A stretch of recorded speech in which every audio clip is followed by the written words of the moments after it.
Hello, I'm Anthony David Hobbs, and this is my movie review of the 1985 film Teen Wolf. And yes, there's going to be some spoilers in this review, yeah. And I didn't see it when it was brand new. No, I saw Teen Wolf. I was about 9 years old, and Michael J. Fox was Mr. Cool at the time because of the success of the Back to the Future and the Back to the Future sequel. So yes, he was in demand, yeah, so it made sense to put Teen Wolf on the telly. And yes, I really enjoyed it. It surprised me because this is what I thought was going to happen.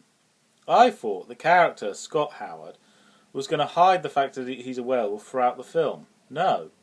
He hides it for like the first half of the film, and then reveals that he's a werewolf in front of everyone, in front of the whole basketball team, yeah. And then because of his werewolf powers, he can play basketball better than anyone. Not only his physical strength, his stamina, his aim, he can aim the ball really well. Yes, he can play it better than anyone. And Mick, who's the other guy that's from the other basketball team, can play basketball better than anyone, but he's replacing him as Mr. Popular, and the other guy doesn't like it, yeah. So I think everyone, when you're a teenager, at least once, you have this great urge to be really popular and outshine everything else. Yeah, everyone's been through that phase, yeah.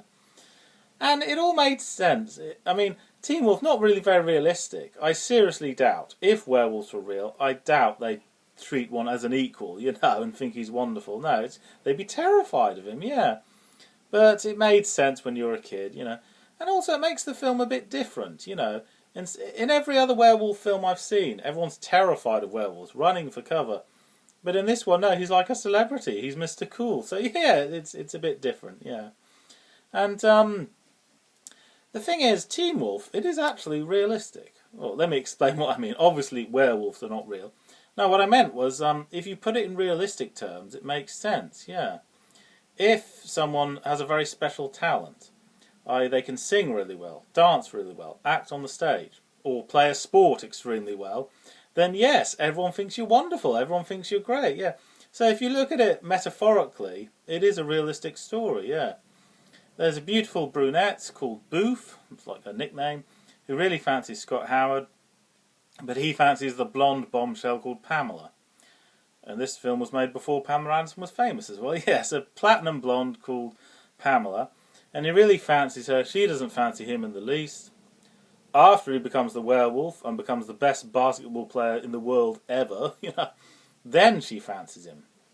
So she doesn't fancy his personality. She fancies the special talent he has. Now, if you put that in realistic terms, yes, if you're male or female, people will fancy you if you're a rock and roll star or if you can dance really well, if you have a special talent.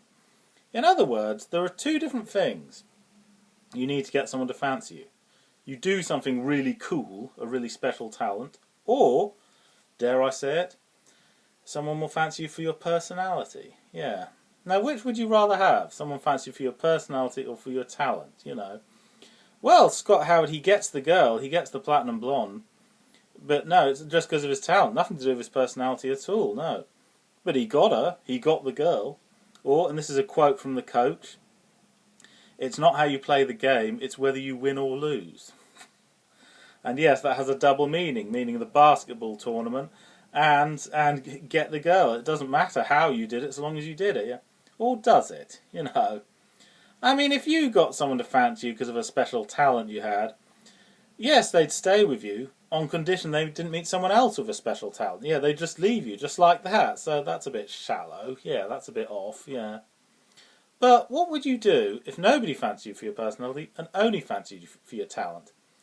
Well, you wouldn't have a choice, would you? It'd have to be the talent. But if you were given the choice, then yes, someone fancying you for a personality is much better, yeah.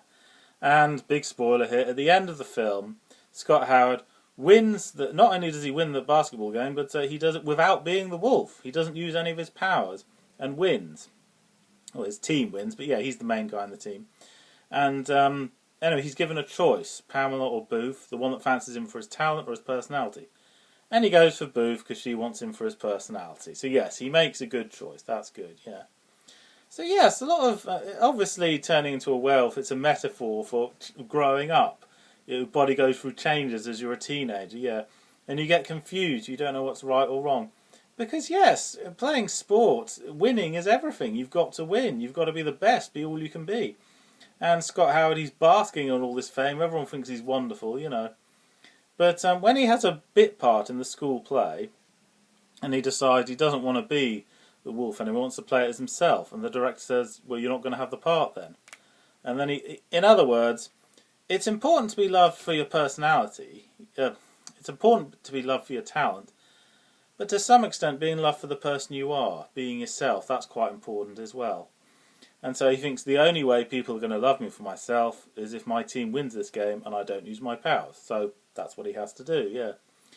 And there's a scene when Mick, who doesn't like Scott Howard because his girlfriend is starting to fancy him, it's about halfway through the film, and he says to him, "You don't scare me, you dork.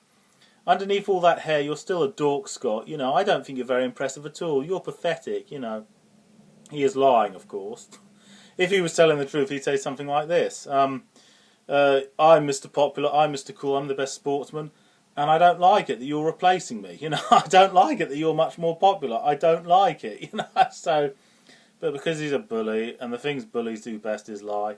And there's a scene very near the end when Mick and Scott are staring at each other like this, sort of like, yeah, who's the coolest guy in school? Who's the coolest? Yeah. Yeah, and it's sort of symbolic. It's what the film's all about, being popular, outshining the best, yeah.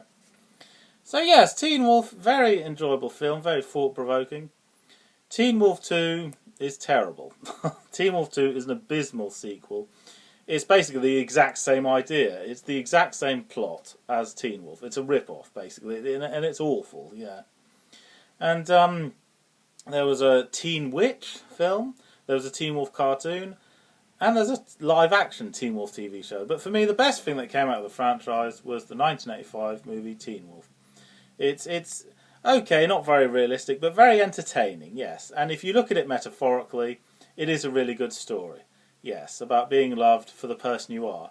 Being loved for what you like on the inside, as opposed to on the outside, yeah. And yes, very good original film. Or actually, no it isn't.